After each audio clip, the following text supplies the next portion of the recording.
Enzo Recto, kalaban ang katiwalian at kasinungalingan, kakampi sa katotohanan at kabutihan. So, salamat. And moving now to PAGCOR, Chairperson Tenco, please. Sir, I wish to go straight to the point. In your media interview, sinabi niyo po na may opisyal ng gobyerno, specifically a former cabinet official who lobbied on behalf of illegal POGOs. So, Chair, on September 12, 2023, Lucky South 99 Outsourcing Incorporated submitted to PAGCOR an application for internet gaming license. And ito po yung ni-raid na POGO ng PAOK sa Porac, kamakailan lamang. So, Chair, baka gusto nyo na pong sagutin yung tanong ko tungkol dun sa former cabinet official who lobbied on behalf of illegal POGOs. Gusto ko lang pong sa pagkakataong ito ikwento yung nangyari sometime in July 2023 kung saan mga ikatlong linggo po yun ng Hulyo 2023, tumanggap po yung aking tanggapan ng tawag mula kay dating Secretary Harry Roque. Doon ay humihingi po siya ng appointment sa akin. So, nung pong ika-26 ng Hulyo 2023 din, nagkaroon po ng pagkakataon na binisita po sa aking tanggapan sa PAGCOR nung po'y nasa Ermita pa kami. Siya po'y nabigyan ng appointment at siya po'y dumating sa aking tanggapan. Kasama ko po noon na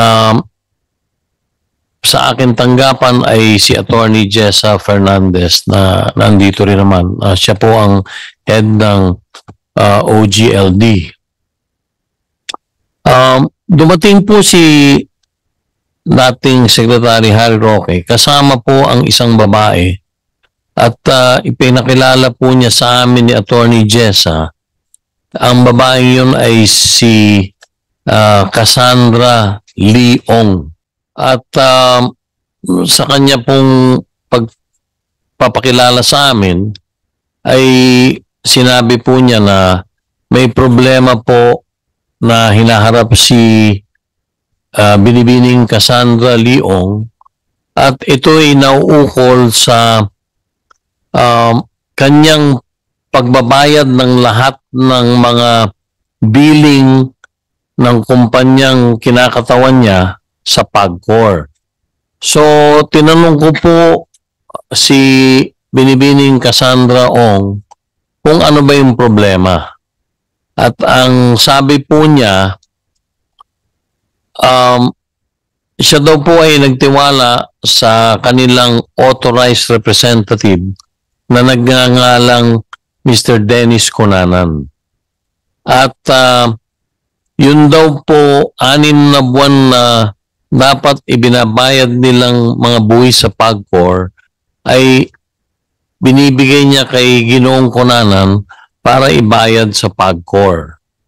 At bukod daw po doon sa mga buwan ng mga dapat bayaran sa PAGCOR, ang sabi po ni Binibining Cassandra Ong ay may sinisingil pa raw na mga additional fees na fines and penalties si Ginoong Dennis Cunanan sa kay Cassandra.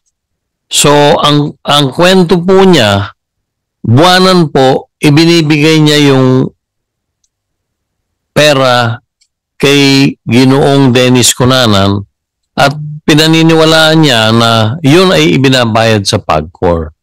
Kaya nagulat daw sila nang magpadala po ng sulat ang tanggapan ni Attorney Jessa Fernandez sa kanila na nagsasabing meron silang arrears na 6 na buwan. Himigit kumulang po yun sa $500,000 US dollars. So, sabi ni Cassandra, sa aking naalala, Chairman, ang totoo po, habang tayo ay nag-uusap, meron na pong nagbabayad sa Land Bank of the Philippines sa account ng PAGCOR para po yung arrears na himigit kumulang sa 500,000 dolyares, US dollars, ay mabawasan. So sabi ko sa kanya, bakit ka nagtiwala kay Ginoong Dennis Cunanan at hindi ka na lang nagbabayad ng diretsyo sa Land Bank of the Philippines account ng PAGCOR?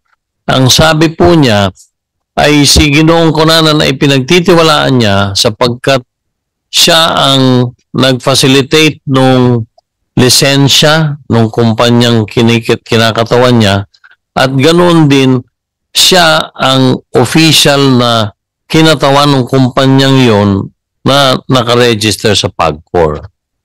So, sabi ko po sa kanya, ano po bang inyong pakay dito? Unay, nakikiusap sila na kung maaari mabigyan sila ng pagkakataong mabayaran yung arrears. At inulit ko, sinabi niya, habang kami nagpupulong noon, meron na raw nagbabayad sa Land Bank ng portion lamang ng 500,000 dolyares. Bukod po doon, hinihiling po nila dahil sa kami po ay nagbago na ng mga patakaran at ng struktura nung Hulyo, mag-i-expire po yung lisensyang in-issue noong nakaraang board ng PAGCOR sometime po ng October 2023, dahilan sa kami ay nagbigay ng panibagong mga panuntunan or guidelines, gusto na nilang magpasa din ng reapplication. Chair, if I may interrupt, Opo. sa pagitan po ng Hulyo Opo. na nakipag-meeting sa inyo si dating Secretary Roque at kasama si Miss Cassandra Ong, Opo. at yung Oktubre na mag-e-expire yung lisensya nung inilalakad niyang Pogo, nag-follow up ba si dating Secretary Roque sa inyo? Hindi po. Hindi po. At liliwanagin ko din, si Secretary Roque po ay nandun, hindi naman po siya nag-pressure, hindi naman po. Siya din lang po ay nakikiusap na kung maaari lang ay matulungan yung si Cassandra Ong. So, hindi pa po siya nagpa-follow up noon. Dahil po, Hindi pa po nagfa-follow hindi up pa po. noon. Dahil nung Pero September po, nag-follow up eventually. yung pong, ang sabi ko pa nga, ang sabi ko po doon sa pulong, kung kayo ay magre-reapply ulit dito sa bagong patakaran at guidelines ng PAGCOR, mangyaring isumiti mo lahat ng mga dokumento na kailangan namin sa ngayon. Dahil sa iniba na namin ang struktura, hindi na basta-basta kayo makapag-a-apply pag hindi nyo susundin yung bago naming guidelines. Dahil So, ganun po yung sinabi nyo sa kanya pagkatapos nung July meeting, pero nandun kasama nyo nung July meeting si Attorney Jessa, hindi nag-follow up sa inyo si dating Sec Roque, pero nag-follow up po ba siya, halimbawa kay Attorney Jessa? So, ipagpapatuloy ko lang po, no? Sige po.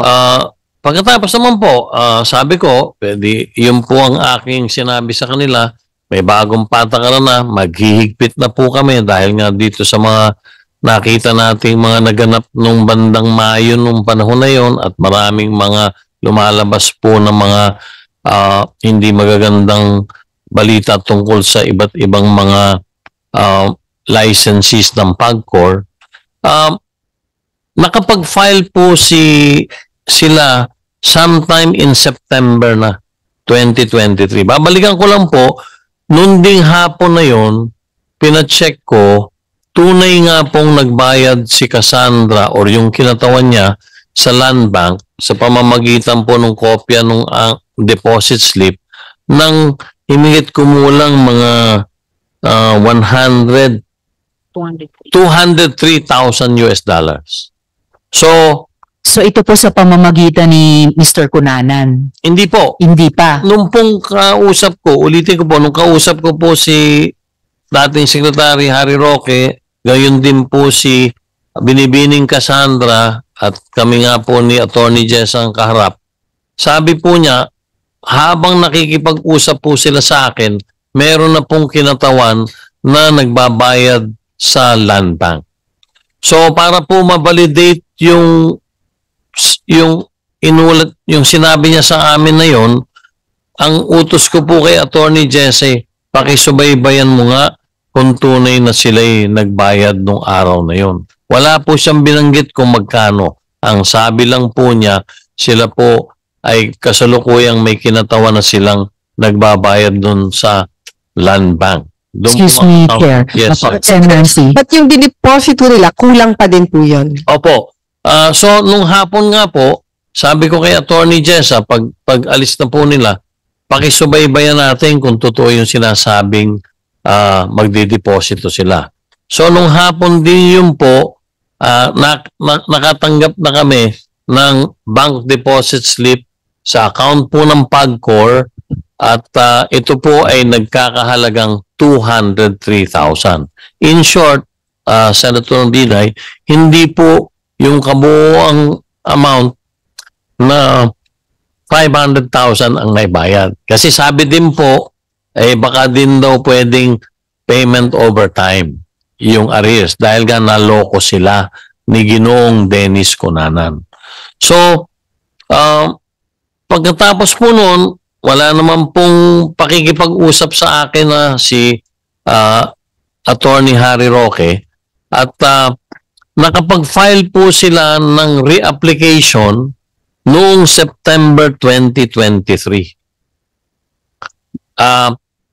At doon po nakita na nung panahon ng nakarang administrasyon ng PAGCOR, ang lisensya po nila ay para sa 3,000 metro kwadrado lamang. Pero dito po sa reapplication nila na natanggap po namin noong September 2023, 9,000 metro kwadrado na po ang ina-applyan nila. So triple na po sa original. 3 beses po doon sa original na napagkaloob sa kanilang lisensya ng PAGCOR nung panahon po nung nakarang administrasyon. So, doon po, prenoseso na po yung application nila.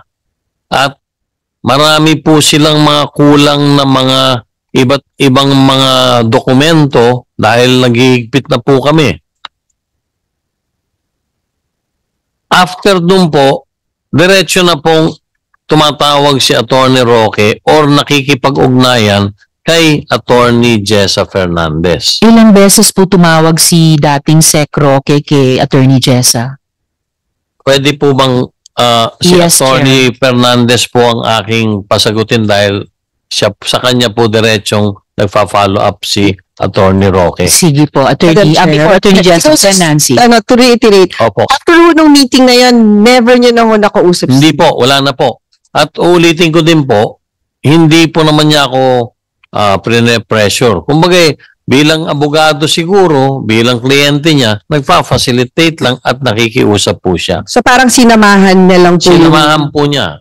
Maliwanag po yun dahil doon ko po nakilala si Binibining Cassandra. Doon nga pala, tinanong ko rin, if I may just, ma'am, bakit po si Dennis Cunanan ang inyong representative kung kayo naman ang talagang nagpapatakbo niyan?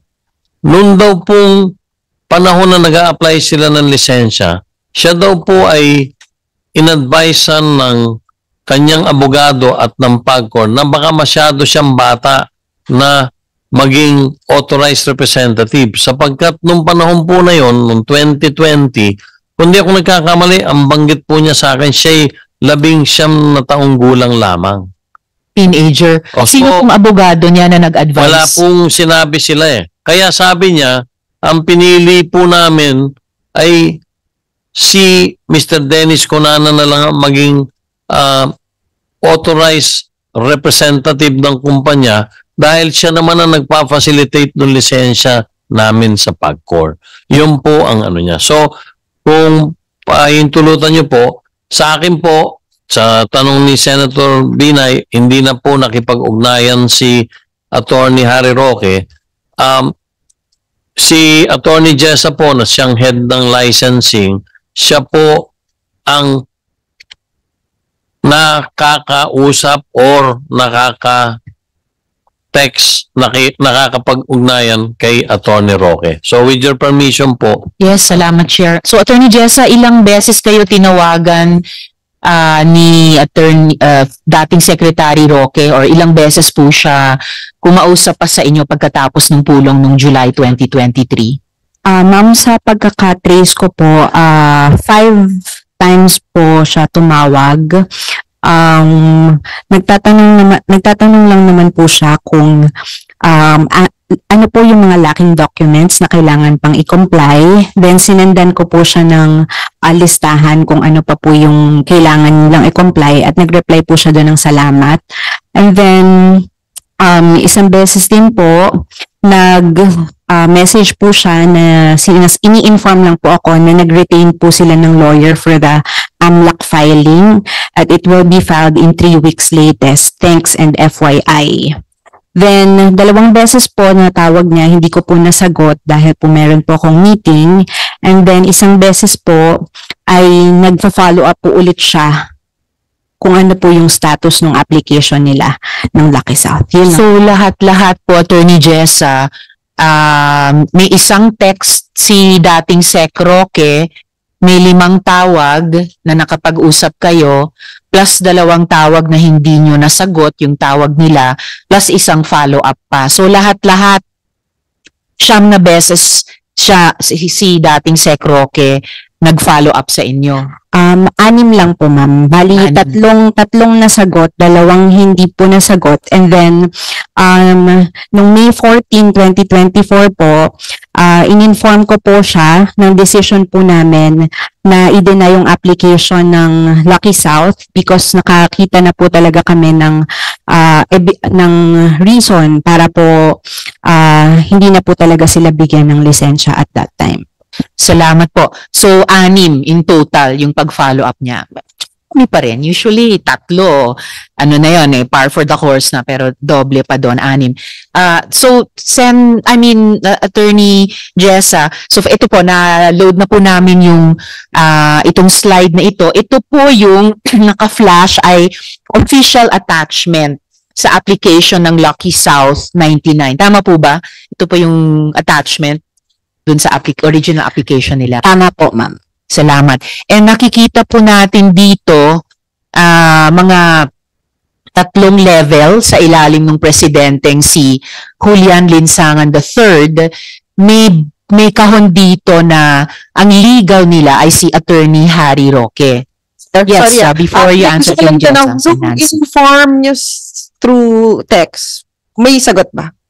Through phone call po yun. Ang sabi niya lang po, ganun ba, i-inform ko na lang po yung principals po niya. Okay, so and then walang face-to-face meeting. And on record, wala namang, hindi siya nagsabi na dapat bigyan nyo ng permit, walang ganung demand. As for me, ma'am, wala po talaga. Lagi lang po siyang please or thank you, ganun lang naman po. sa akin din po, Yes, ganun, Chair Senator Tenco. Binay. Hindi po siya naman namamwersa, nakikiusap po siya. At very light po naman ang mga conversation namin. Sabi nga niya, ulitin ko, sinamahan ko ito, aggrieved party daw nga. So wala akong scenario na ng braso siya. Wala po, liniliwanag ko po yun sa harapang ito. Okay. Thank you, Madam Chair. Salamat din po, ma'am. Thank you, Sen. Nancy. Salamat, Chair. Yes, Sen. Jinggoy. So, si Attorney Roque, ginagampanan lang niya yung trabaho niya bilang abogado.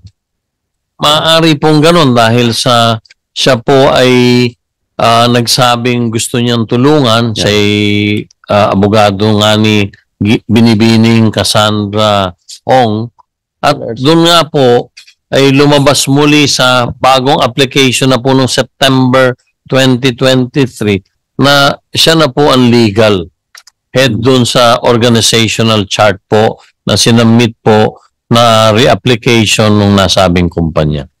Mabalik lang dito sa slide na ito, no? So malinaw po nakalagay sa legal ng Lucky South 99 si Attorney Harry Roque. So tama po ba itong binabasa ko? Yes, ma'am. I confirm po na pinasa po nila yun. Confirm. Salamat po. Kasi kung tama nga, ito'y taliwas sa kanyang sinabi sa media na Whirlwind Corporation lang ang kanyang representation. Samantalang dito sa organizational chart ng Lucky South 99, malinaw na legal siya. So, hindi siya nagsabi ng totoo sa media. Nagsinungaling siya sa media. Okay? So, gusto ko lang i-make off record na iyon. At just to confirm, no, sa interaction niyo po, ang pagpresenta niya at pagkaintindi niyo, abogado talaga ng pogo na ito, si dating Sec. Harry Roque. Yes, ma'am. All right. Thank you very much. May kulanong salita na ang ibig sabihin dito ay ang pagkakaisa. Bunyog Party List. Halika na, Bunyog Party List ka na. Halika na, Bunyog Party List ka na. Sa susunod, ang atinang suportahan, Bunyog Party List, nagtataguyod ng katotohanan, lumalaban para sa bayan.